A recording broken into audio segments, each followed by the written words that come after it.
Silakan duduk Bapak Ibu Saudara. Shalom, selamat malam. Saya percaya setiap kita malam hari ini luar biasa kabarnya. Amin Saudara.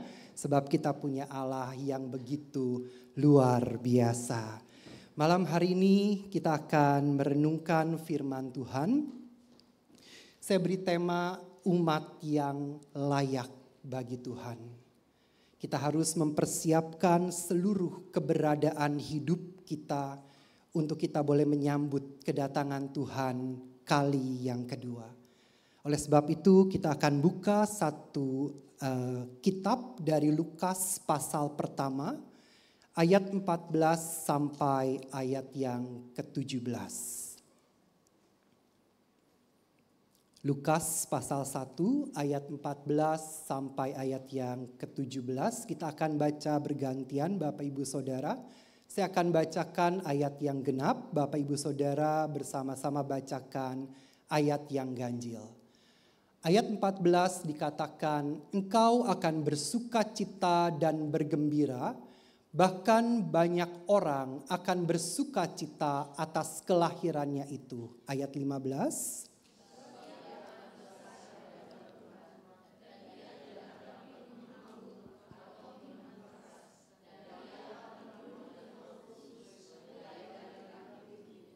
Ayat 16, ia akan membuat banyak orang Israel berbalik kepada Tuhan Allah mereka. Ayat 17, dan ia akan berjalan mendahului Tuhan dalam roh dan kuasa Elia untuk membuat hati bapa-bapa berbalik kepada anak-anaknya dan hati orang-orang durhaka kepada pikiran orang-orang benar, dan dengan demikian menyiapkan bagi Tuhan suatu umat yang layak baginya.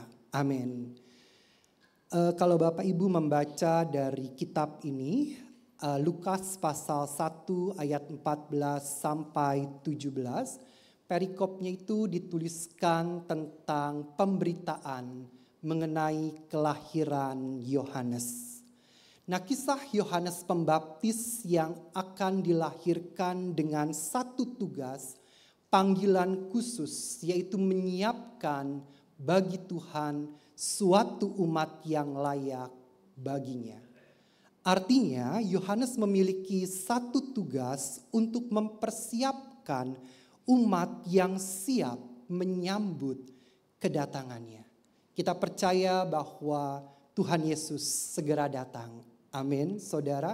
Oleh karena itu kita harus menyiapkan seluruh keberadaan hidup kita untuk kita siap menyambut kedatangannya.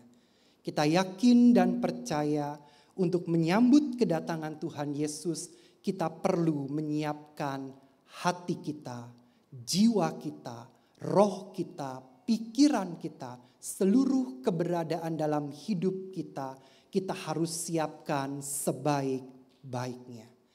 Apa yang dimaksud dengan suatu umat yang layak, yang siap untuk menyambut kedatangannya? Artinya suatu umat yang mau menerima dan percaya kepada Tuhan Yesus, serta memiliki kerinduan untuk mendengarkan pengajarannya agar masuk ke dalam kerajaannya. Jadi umat yang layak bagi Tuhan Yesus yang pertama, dia harus mau menerima dan percaya dengan yakin dan sungguh kepada Tuhan Yesus. Serta memiliki kerinduan, satu kehausan, satu rasa lapar untuk mendengarkan pengajarannya agar masuk ke dalam kerajaannya. Nah, hari-hari ini Bapak Ibu Saudara, apakah yang masuk ke dalam hidup kita, ke dalam pikiran kita, itu adalah pikiran dunia ini atau pikirannya Allah? Apakah firman Tuhan yang lebih banyak masuk dan menguasai pikiran kita, atau konsep-konsep pikiran dunia ini yang lebih banyak menguasai pikiran kita? Dan di masa sekarang ini adalah tugas setiap orang percaya, tugas gereja Tuhan untuk mempersiapkan diri setiap pribadi menyambut kedatangannya menjelang kali yang kedua. Setiap orang percaya Tuhan berikan satu misi untuk membawa jiwa-jiwa datang kepadanya. Ini adalah tugas dan tanggung jawab gereja Tuhan. Kalau kita berbicara gereja, kita berbicara orang percaya. Bukan sebuah bangunan, tapi kita berbicara orang-orang yang sudah mengenal dan diselamatkan oleh Tuhan Yesus. Kita punya tanggung jawab untuk menyelamatkan jiwa-jiwa yang belum percaya dan belum mengenal Tuhan Yesus. Di masa sekarang ini, mari hidup kita fokuskan untuk melakukan apa yang menjadi kehendaknya. Setiap hari, adakah kita berdoa untuk Tuhan membukakan pintu-pintu penginjilan? Sebab kalau bukan Tuhan yang membukakan, tidak akan pernah terjadi penginjilan.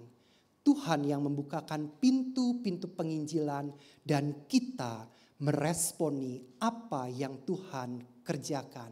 Maka akan terjadi satu penuaian jiwa bagi kerajaan Allah. Nah, Bapak Ibu Saudara, apa yang perlu kita lakukan untuk kita dapat menyiapkan suatu umat yang layak bagi Tuhan? Kembali pada ayat yang ke-15 dikatakan, sebab ia di situ adalah Yohanes, akan besar di hadapan Tuhan dan ia tidak akan minum anggur atau minuman keras dan ia akan penuh dengan Roh Kudus mulai dari rahim ibunya. Ayat 15 ini berbicara mengenai hidup kita harus menjadi teladan. Amin, Bapak Ibu Saudara. Hidup kita harus menjadi role model bagi orang-orang yang belum percaya.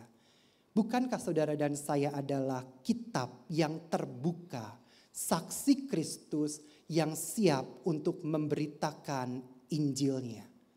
Kita harus menjadi teladan dalam arti kita berani tampil beda. Teladan itu merupakan sebuah gaya hidup, Bapak Ibu Saudara. Dan bukan merupakan retorika. Retorika itu kalau diterjemahkan adalah satu seni atau gaya yang pandai berbicara, saudara. Jadi bukan hanya sekedar bicara saja, bukan hanya sekedar ngomong saja gitu saudara ya.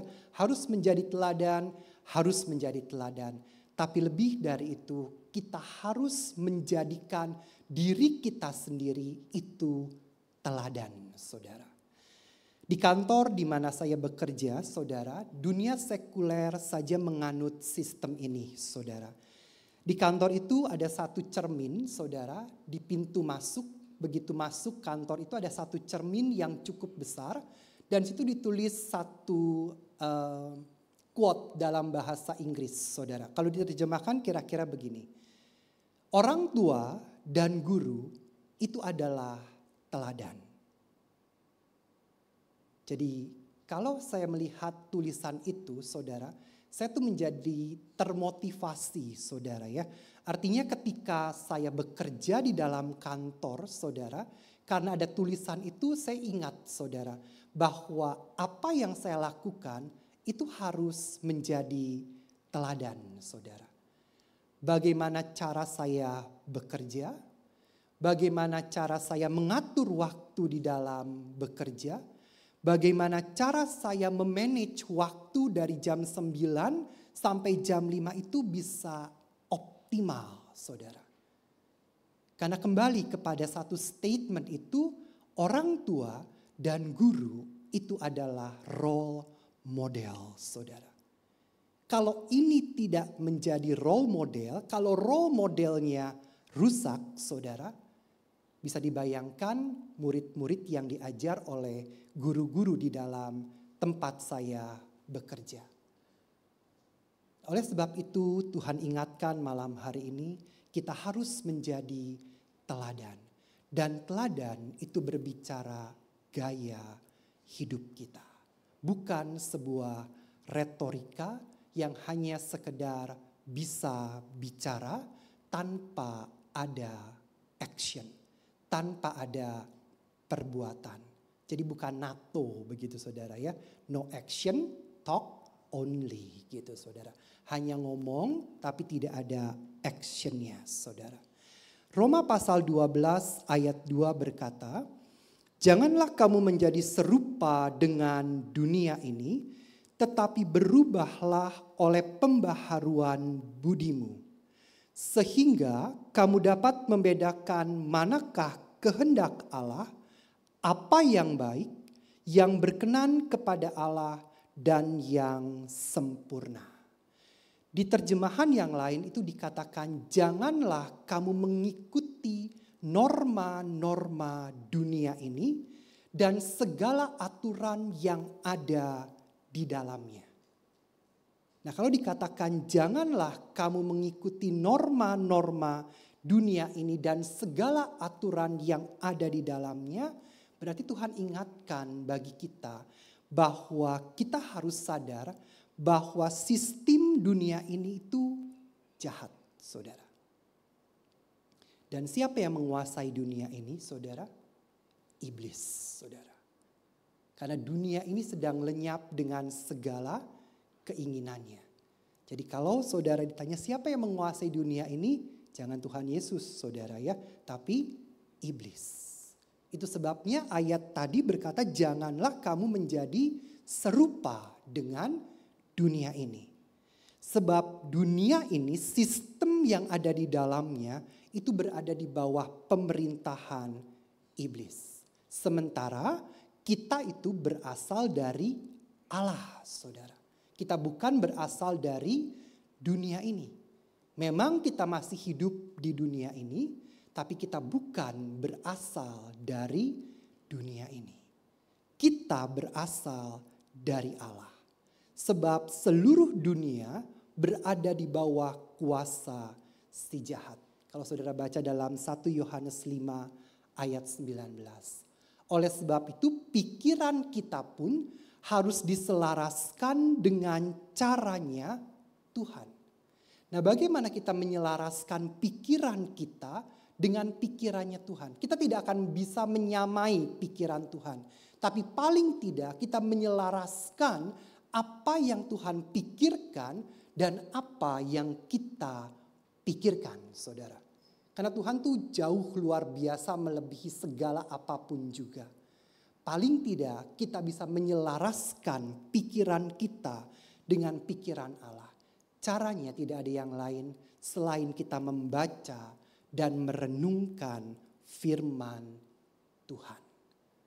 Artinya kita harus memiliki satu kedisiplinan rohani di dalam hidup kita. Disiplin itu kalau saya ingat itu dipaksa, saudara ya. Jadi mau tidak mau kita harus paksakan diri kita itu untuk baca, merenungkan firman Tuhan. Karena dunia tidak akan pernah senang ketika kita baca firman. Dunia akan tarik kita dengan segala macam kenikmatannya. Dunia akan tarik kita dengan segala macam yang ditawarkannya. Tapi ketika Bapak Ibu Saudara memaksa diri kita untuk disiplin di hadapan Tuhan, maka kita akan menjadi terbiasa untuk membaca dan merenungkan firman Tuhan. Kita akan punya kerinduan untuk berkomunikasi, untuk berdoa, bersekutu dengan Tuhan Yesus. Hendaklah kamu dalam hidupmu bersama menaruh pikiran dan perasaan yang terdapat juga dalam Kristus Yesus. Itu sebabnya kenapa pikiran kita harus diselaraskan dengan pikirannya Tuhan Yesus. Supaya dalam hidup ini kita menaruh pikiran dan perasaan yang terdapat juga dalam Kristus Yesus. Rencana dan cita-cita kita itu harus ditentukan oleh kebenaran firman Tuhan. Bukan oleh zaman yang jahat dan sementara ini. Pujian tadi berkata pikiranku kehendakku kuserahkan padamu. Itu sebabnya kita harus meletakkan, menaklukkan segala pikiran kita, kehendak kita ke dalam tangan Tuhan. Di bawah kaki Tuhan kita harus letakkan itu semuanya. Supaya apa? Supaya kita menyelaraskan apa yang menjadi pikiran Tuhan itu boleh terjadi dalam kehidupan kita. Yang kedua, Bapak Ibu Saudara, kita harus memberitakan Injil. Ini adalah misi bagi setiap orang percaya. Kita harus menyelesaikan amanat agung Tuhan Yesus, saudara. Ayat 16 dari Lukas pasal 1 dikatakan, ia akan membuat banyak orang Israel berbalik kepada Tuhan Allah mereka. Artinya dibimbing datang kembali kepada Allah. Lukas pasal 3, kalau Bapak Ibu Saudara buka dari pasal 3 ayat 3 sampai 4 dikatakan, maka datanglah Yohanes ke seluruh daerah Yordan dan menyerukan, bertobatlah dan berilah dirimu dibaptis dan Allah akan mengampuni dosamu. Seperti ada tertulis dalam kitab nubuat-nubuat Yesaya, ada suara yang berseru-seru di padang gurun, persiapkanlah jalan untuk Tuhan, luruskanlah jalan baginya. Nah, Yohanes Pembaptis melakukan ini, saudara. Dia melakukan pemberitaan Injil ke seluruh daerah Yordan dengan menyerukan, bertobatlah dan berilah dirimu dibaptis dan Allah akan mengampuni dosamu. Persiapkanlah jalan untuk Tuhan, luruskanlah jalan baginya. Ini adalah panggilan bagi hidup saudara dan saya untuk melakukan amanat agung. Amin, saudara. Boleh katakan kanan kirinya, panggilan saudara. Panggilan saudara. Amin. Supaya dalam kehidupan kita ada sesuatu yang boleh kita persembahkan di hadapan Tuhan Yesus. Jangan sampai orang-orang terdekat dengan kita tidak mendengar Injil kerajaan Allah. Mungkin dia lupa ketika dia dekat dengan saya tidak Tuhan yang diceritakan. Mungkin dia tidak ingat, dia tidak menceritakan Tuhan kepada saya. Tapi malam hari ini biarlah sama-sama kita menyadari dan sadar betul di hadapan Tuhan bahwa inilah panggilan Tuhan dalam kehidupan saudara dan saya. Nah, Bapak Ibu Saudara, di dalam melakukan amanat agung memberitakan firman Tuhan, ada beberapa hal yang mungkin perlu diperhatikan. Yang pertama adalah kita harus memposisikan diri kita agar dapat diterima oleh orang lain. Jangan sampai setelah kita memberitakan Injil, kita sendiri ditolak, saudara. Tapi posisikan diri kita bangun satu hubungan, bina satu relasi untuk kita bisa diterima dalam satu komunitas di mana kita berada. Saya bekerja sebagai guru, saya bangun komunitas di mana saya berada dengan teman-teman guru. Saya bangun di mana komunitas saya berada dengan siswa saya yang sudah cukup dewasa, yang bisa diajak ngobrol, yang bisa diajak berpikir, saudara. Karena setiap hari saya berdoa, saya selalu berdoa, setiap siswa saya itu bukan hanya pengetahuannya yang bertambah, tapi jiwanya diselamatkan, saudara. Bukan hanya ilmunya yang bertambah, tapi jiwanya diselamatkan. Minimal dia pernah dengar Tuhan Yesus dari mulut saya, saudara. Minimal dia pernah dengar siapa Tuhan dari mulut saya. Tidak jadi soal dia bertobat saat itu atau tidak. Tapi minimal kita pernah sampaikan itu dalam kehidupan mereka. Kita bangun satu relasi, satu komunitas yang baik supaya kita bisa memposisikan diri kita diterima oleh orang lain. Dan yang kedua, berbicara hanya tentang firman Tuhan. Berbicara hanya tentang kebenaran firman, saudara. Jangan yang lain, saudara ya. Yang ketiga, dengarkan dan hargai orang lain. Kalau dia punya pendapat, kita harus hargai. Jangan kita menentang dan akhirnya terjadi satu perdebatan, saudara. Karena firman Tuhan itu bukan untuk diperdebatkan, saudara. Firman Tuhan itu untuk dibaca, direnungkan, dilakukan, saudara. Jangan buka perdebatan dengan orang lain, saudara. Yang keempat berikutnya adalah jangan menghakimi. Jangan sampai kalau kamu tidak terima Tuhan Yesus, kamu masuk neraka. Wah, itu sudah blok, saudara ya. Sudah bikin satu tembok yang tinggi sekali. Dan ketika kita datang kembali, dia tidak akan pernah bisa menerima kita. Jangan menghakimi. Dan yang terakhir, kita harus berdoa, minta tuntunan Roh Kudus. Apa yang harus kita sampaikan, itu harus kita doakan. Jadi gak ngalor ngidul gitu saudara ya kalau ngomong gitu. Udah ngomong 2 jam tapi gak ada poinnya gitu saudara. Makanannya udah habis, bolak-balik tambah minum, udah pesan ini pesan itu. Tapi gak ada hasilnya saudara. Karena gak ngerti mau ngomong apa gitu saudara. Maaf saudara, saya tidak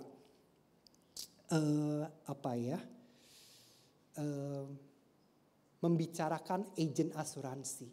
Itu agen asuransi itu luar biasa saudara. Dia punya target di setiap dia pertemuan dengan kliennya atau calon kliennya, saudara. Saya ini dikejar-kejar agen asuransi itu sampai saya bingung untuk menghindar, saudara. Saya udah bilang waktu saya ini penuh, jam istirahat saya cuma 45 menit. Setengah jam sampai 45 menit. Yang harusnya 1 jam. Karena kadang 15 menit sebelum kelas di jam 1 saya sudah harus prepare materi, saya prepare multimedia dan sebagainya. Jadi saya gak punya waktu. Dikejar pulang kantor jam berapa. Hari Minggu gimana. Sabtu kan weekend, libur itu dikejar saudara. Tapi di setiap pertemuan tuh punya target loh saudara. Mereka punya poin yang harus disampaikan. Itu luar biasa. Nah kita saudara, kita harus punya target ketika kita bertemu. Ketika kita bertemu dengan orang lain, itu kita harus punya target. Apa yang mau kita sampaikan? Jadi jangan kemana-mana udah 2 jam, udah ya nanti ketemu lagi. Berikutnya 2 jam ketemu lagi. Jangan-jangan kita yang kepengaruh dia gitu saudara. Bukan kita yang mempengaruhi dia, jadi kita yang terpengaruh oleh dia saudara. Oleh karena itu mari berdoa minta tuntunan dari Roh Kudus untuk apa yang kita sampaikan itu jelas saudara. Di setiap pertemuan kita ada hal yang berarti, ada value, ada nilai yang kita berikan. Saya ke anak-anak kelas 2 SD saudara, kalau saya bicara firman mereka gak akan ngerti saudara. Tapi ada satu kali anak ini pensilnya jatuh saudara. Saya bilang diambil pensilnya, nanti kalau ketendang itu sudah semakin jauh dan entah nanti kemana wujudnya tidak ada lagi. Dia ambil pakai kaki. Saya bicara begini, Tuhan itu menciptakan tangan 2. Kamu punya tangan 2 normal. Semuanya baik-baik saja. Jadi ambillah pakai tangan, Tuhan sudah menciptakan kamu sempurna. Tuhan siapa? Dia bilang. Tuhan tuh siapa? Nah dia muslim saudara, Tuhan tuh siapa? Saya jelaskan sedikit. Anak kelas 2 SD gak ada pertentangan saudara. Cuma oh iya. Dia dengar sambil bengong begitu saudara. Saya bukain YouTube 2 menit saudara. Saya lihatkan gambar Tuhan Yesus seperti ini. Saya lihatkan ketika Tuhan Yesus dengan anak-anak. Lihat dia cinta anak-anak. Dia mengasihi anak-anak. Dia sayang sama kamu saya bilang. Nama dia adalah Teza. Dia sayang Teza. Tuhan Yesus sayang sama Teza. Ambil pakai tangan. Sayang Tuhan sudah ciptakan 2 tangan sempurna. ambil pakai tangan. Tuhan Yesus ciptakan tangan yang sempurna. Yang sesederhana itu, saudara, kita bisa lakukan. Amin, saudara. Gak perlu dengan yang, maaf, teologi yang mungkin anak kelas 2 SD ngerti apa sih saudara ya tentang teologi, tentang Alkitab begitu saudara. Tapi ketika kita bicara hal sederhana, dia tanya, Tuhan itu siapa? Tuhan kayak apa? Dia bilang. Kamu mau tahu Tuhan kayak apa? Sini saya ada laptop, kita lihat YouTube-nya. Ini seperti ini. Seperti ini Tuhan Yesus. Oh, dia lihat gambarnya, dia bengong-bengong, dia melongo gitu saudara ya. Cuma buat saya puji Tuhan. Saya bisa sampaikan sesuatu ini. Karena dia cukup fanatik saudara. Dia pernah tanya ke saya. Dia panggil saya Mister ya. Mister, masih makan McD enggak? Masih. Itu kan support Israel. Terus kenapa? Saya sih enggak. Sejak Israel dengan Palestina berperang, saya tidak pernah makan makanan yang mensupport Israel. Oh, kenapa? Enak loh McD, saya bilang. Enggak, mama saya tidak bolehkan saya. Papa saya tidak bolehkan saya. Anak kelas 2 SD, saudara, sudah diajarkan seperti itu. Dan dia taat loh, saudara, dengan papa mamanya. Jadi kalau bagian kita punya kesempatan, tidak kita lakukan, hal-hal yang seperti ini akan jauh melampaui apa yang bisa kita lakukan ketika kita masih ada di bumi ini, saudara. Oleh karena itu, mari berdoa. Setiap hari saya berdoa untuk murid-murid saya. Satu demi satu saya sebut, saudara. Supaya jiwanya diselamatkan, saudara. Amin, saudara. Dan yang ketiga, kita harus membangun hubungan dengan kasih. Tadi yang pertama adalah kita menjadi teladan. Yang kedua, kita harus beritakan Injil. Dan yang ketiga, kita bangun hubungan dengan kasih. Kita lihat ayat 17 dari Lukas pasal pertama. Dan ia akan berjalan mendahului Tuhan dalam roh dan kuasa Elia untuk membuat hati bapa-bapa berbalik kepada anak-anaknya dan hati orang-orang durhaka kepada pikiran orang-orang benar. Dan dengan demikian menyiapkan bagi Tuhan suatu umat yang layak baginya. Dalam terjemahan lain di bahasa Indonesia masa kini, itu dikatakan ia akan mendamaikan bapa dengan anak. Dan orang yang tidak taat akan dipimpinnya kembali pada jalan pikiran orang benar. Dengan demikian, ia menyediakan suatu umat yang sudah siap untuk Tuhan. Nah, Bapak Ibu Saudara, dalam perjanjian lama, salah satu dosa terbesar dari umat Allah adalah kegagalan para bapa untuk mengasihi anak-anak laki-laki dan perempuannya dengan secukupnya. Untuk mengajarkan jalan dan perintah Allah kepada mereka. Maleakhi 4 ayat 6 berkata, maka ia akan membuat hati bapa-bapa berbalik kepada anak-anaknya dan hati anak-anak kepada bapa-bapanya. Supaya jangan aku datang memukul bumi sehingga musnah. Ini luar biasa saudara. Dengan kedatangan Yohanes dan Injil Kristus, maka hati bapa-bapa akan berbalik kepada anak-anaknya. Salah satu sasaran kunci dari Injil Allah adalah meneguhkan kembali kehendak Allah untuk keluarga dengan suatu hubungan yang tepat antara bapa dengan anak mereka. Nah, kenapa dikatakan hati bapa-bapa? Orang yang paling bertanggung jawab untuk melaksanakan tugas ini adalah ayah, saudara. Dalam sebuah keluarga, ayah merupakan kepala keluarga. Selain kepala keluarga, dia berfungsi sebagai imam, raja, dan nabi, saudara. Imam dia mempersembahkan mezbah, saudara. Korban di atas mezbah. Artinya dia harus punya satu hubungan yang intim dengan Tuhan. Untuk membawa keluarganya kepada jalan yang sesuai dengan kehendak Allah. Nabi dia harus peka dengan suara Tuhan. Dia harus punya keintiman untuk mendengarkan tuntunan Tuhan bagi keluarganya. Dan sebagai raja, dia wajib mensejahterakan seluruh anggota keluarganya. Imam, raja, dan nabi, dan kepala keluarga. Ini yang akan memimpin saudara seluruh anak-anaknya mengasihi Tuhan. Seorang ayah harus mengasihi anak-anaknya dengan mendoakan mereka, meluangkan waktu untuk bersama-sama dengan mereka, menjelaskan cara-cara fasik dunia ini, dan dengan tekun mengajarkan firman Tuhan dan standar-standar kebenarannya kepada mereka.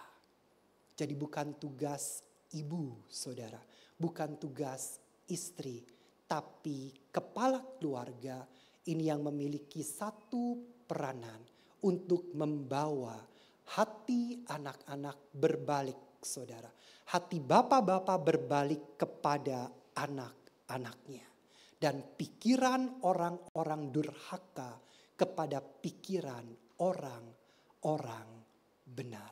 Fungsi dan tanggung jawab dari seorang kepala keluarga itu akan menentukan kehidupan, kelangsungan kehidupan keluarga yang dipimpinnya.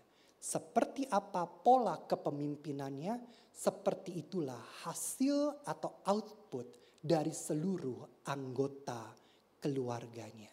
Tidak dituliskan ibu yang bertanggung jawab selagi ayah masih ada.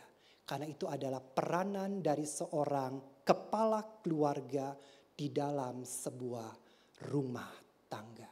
Untuk mengasihi, mendoakan, mengajarkan apa yang benar kepada seluruh anggota keluarganya. Amin. Mari saya undang Bapak Ibu Saudara untuk bangkit berdiri. Saya undang untuk worship leader dan pemusik juga para